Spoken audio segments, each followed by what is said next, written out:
Hi there, and on today's episode, I'm going to be talking all about how social proof can help you to sell.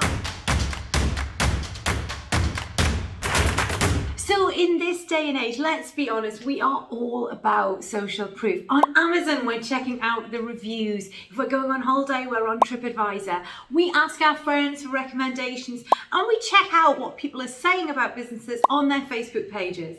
We might even check the hashtags on Twitter. And that's great because it helps us to establish somebody's reputation. But how do we use this as part of our sales process? So it's really easy to think that social proof is all about case studies and testimonials that the marketing team might use. But actually, we should be making more of them as part of our sales process. And the reason for that is because actually people use social proof to trust us, to actually find out more about us, and to validate some of the claims that we are making. So we should really be helping them with that. So here's 5 quick tips as to how you can introduce social proof into your sales process. Number 1, start by telling stories. That's right. Everyone wants to know not just how your product works or the impact it has, but they want to hear a story. And what people really want to hear in that story is the journey that your customer went on. So what was the original situation and the problem that they had? How had they tried to solve it? Why had that not been a great solution? What they had looked at instead and what had been important to them when looking for a new solution? How they made the decision about your solution? What happened once they went ahead with your solution? And what that ultimately meant for them. Remember, this story is about the customer though. It's about the change that was driven within that customer's business. It's not about all the nitty-gritty of your product. So remember, it's about the big problem, going on the journey, and then at the other end, coming up with the big solution and the win that they got because they were using your product or service. Tip 2 is to use social proof in your ongoing interactions. A really nice way of doing this is to actually add a customer quote into your strapline and change it out every week.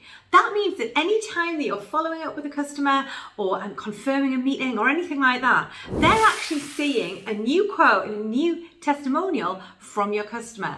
It's a great way of validating your position and starting to fast track that process. Tip number 3 is to demonstrate your product or service using a success story from a customer. Now, you can't always do this, but a great example is if you've designed a fantastic website for someone, then why wouldn't you showcase that as part of your sales demonstration and actually say, so what we do is X, Y, Z. A great demonstration of this is Fred's website, which we did last year.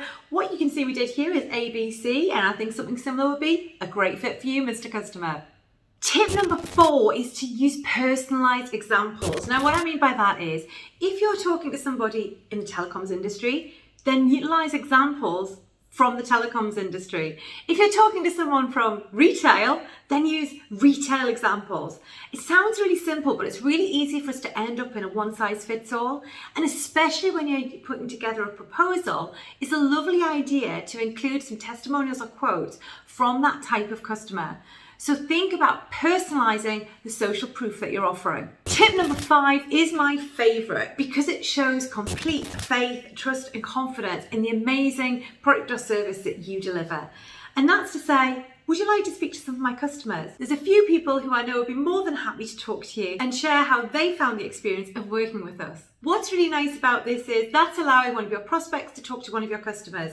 It's an independent conversation that you're not part of. And that really ramps up the value of that social proof. So they are my 5 top tips for social selling as part of your sales process.